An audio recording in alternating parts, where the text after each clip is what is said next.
ಪರಿವರ್ತಿನಿ ಸಂಸಾರೇ ಮೃತಃ ಕೋ ವಾ ನ ಜಾಯತೆ ಸಜಾತೋ ಯೇನ ಜಾತೇನ ಯಾತಿ ವಂಶಃ ಸಮುನ್ನತಿಂ.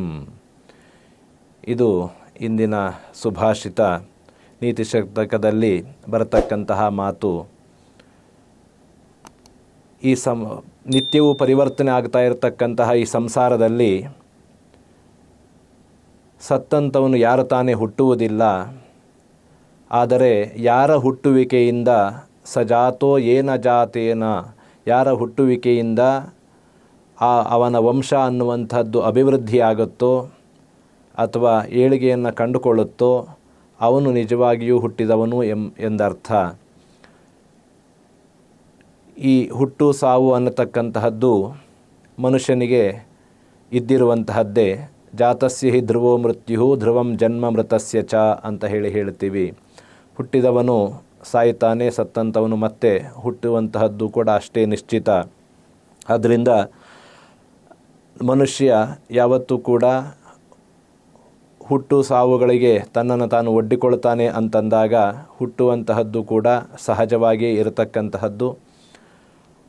ಅಂದರೆ ಹುಟ್ಟಿದವನು ಸಾಯ್ತಾನೆ ಎಂದಾಗ ಮತ್ತೆ ಹುಟ್ಟುವಂತಹದ್ದು ಸಹಜ ಅಂತಲೇ ಆಗ್ತದೆ.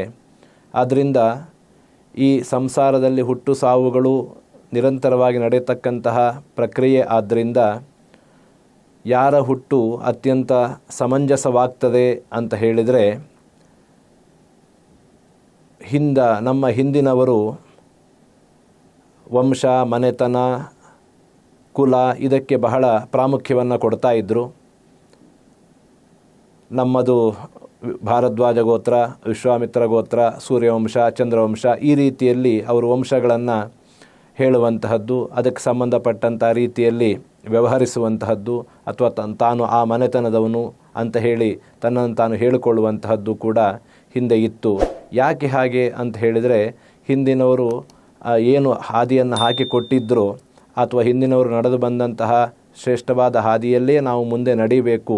ಆದ್ದರಿಂದ ಆ ವಂಶದ ಗೌರವವನ್ನು ಹೆಚ್ಚಿಸಬೇಕು, ಉಳಿಸಬೇಕು ಅನ್ನುವಂಥದ್ದೇ ಇದರ ಮೂಲ ಉದ್ದೇಶ ಆಗಿತ್ತು. ರಾಮಾಯಣದಲ್ಲಿ ಶ್ರೀರಾಮ, ನಾನು ಸೂರ್ಯವಂಶದಲ್ಲಿ ಹುಟ್ಟಿದಂಥವನು, ದಶರಥನ ಮಗನಾಗಿರ್ತಕ್ಕಂಥವನು, ನಾನು ಹೇಗೆ ತಂದೆ ಮಾತನ್ನು ಮೀರಲಿ ಅಂತ ಹೇಳಿ ಅವನೊಂದು ಪ್ರಶ್ನೆಯನ್ನು ಕೇಳುವಂತಹದ್ದಿದೆ. ಹಾಗೆ ಸೀತೆ ಕೂಡ ರಾವಣನ ಹತ್ರ ಹೇಳ್ತಾಳೆ, ಜನಕ ಮಹಾರಾಜನ ಮಗಳಾಗಿ, ದಶರಥನ ಸೊಸೆಯಾಗಿ, ಶ್ರೀರಾಮನ ಪತ್ನಿಯಾಗಿ ನಾನು ಹೇಗೆ ನೀಚ ಕಾರ್ಯವನ್ನು ಮಾಡೋದಕ್ಕೆ ಸಾಧ್ಯ? ಅಂದರೆ ಅಲ್ಲಿ ತನ್ನ ವಂಶದ ಏಳಿಗೆಯನ್ನು ಅಥವಾ ತನ್ನ ವಂಶದ ಔನ್ನತ್ಯವನ್ನು ಅವರು ತೋರಿಸಿಕೊಂಡ್ರು. ಪ್ರತಿಯೊಬ್ಬರಿಗೂ ಕೂಡ ಆತ್ಮಾಭಿಮಾನ ಅನ್ನುವಂತಹದ್ದು ಇದ್ದೇ ಇರುತ್ತೆ. ಈ ಆತ್ಮಾಭಿಮಾನ ಚಿಗುರೊಡೆಯುವಂತಹದ್ದು ಕುಲಾಭಿಮಾನದಿಂದಲೇ. ತನ್ನ ಕುಲ ಅಥವಾ ತನ್ನ ಮನೆತನ, ಈ ಒಂದು ಸಂಸ್ಕಾರ ಅಥವಾ ಆ ಮನೆತನದ ಒಂದು ನಡವಳಿಕೆ, ಇವುಗಳನ್ನು ನೋಡಿ ಆ ಮನುಷ್ಯನ ವ್ಯಕ್ತಿತ್ವ ಅನ್ನುವಂಥದ್ದು ರೂಪುಗೊಳ್ಳುತ್ತದೆ. ಆ ಆತ್ಮಾಭಿಮಾನ ಹೆಚ್ಚಾದಾಗ ಅದು ದೇಶಾಭಿಮಾನವಾಗಿ ಪರಿವರ್ತನೆಯಾಗ್ತದೆ. ಅದರಿಂದ ಯಾತಿ ದೇಶಃ ಸಮುನ್ನತಿಂ, ಪ್ರತಿಯೊಬ್ಬನೂ ಕೂಡ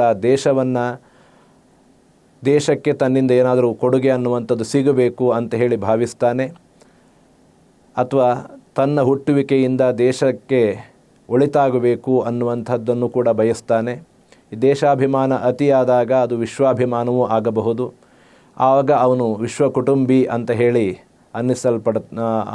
ವಿಶ್ವಕುಟುಂಬಿ ಅಂತ ಹೇಳಿ ಅವನನ್ನು ನಾವು ಕರೀಬಹುದಾಗತ್ತೆ. ಆಗ ಅವನಲ್ಲಿ ವಸುಧೈವ ಕುಟುಂಬಕಂ ಅನ್ನತಕ್ಕಂತಹ ಒಂದು ಭಾವನೆ ಅವನಲ್ಲಿ ಚಿಗುರೊಡಿಬಹುದು. ಆದ್ದರಿಂದ ಪ್ರತಿಯೊಬ್ಬರೂ ಕೂಡ ತಮ್ಮ ಹುಟ್ಟುವಿಕೆಯನ್ನು ಸಾರ್ಥಕಗೊಳಿಸಿಕೊಳ್ಳಬೇಕು. ಸಾರ್ಥಕಗೊಳಿಸಿಕೊಳ್ಳೋದ್ರಿಂದ ಅವರ ಮನೆತನ ಅಥವಾ ವಂಶ ಅಥವಾ ದೇಶ ಇದಕ್ಕೆ ಏನಾದರೂ ಒಂದು ರೀತಿಯಾಗಿರತಕ್ಕಂತಹ ಒಳಿತಾಗತಕ್ಕಂತಹ ಅಭಿವೃದ್ಧಿ ಆಗತಕ್ಕಂತಹ ಕೊಡುಗೆಯನ್ನು ಪ್ರತಿಯೊಬ್ಬರೂ ನೀಡಬೇಕು ಅನ್ನುವಂತಹದ್ದೇ ಈ ಒಂದು ಸುಭಾಷಿತದ ಮೂಲಾರ್ಥ. ಎಲ್ರಿಗೂ ನಮಸ್ಕಾರ.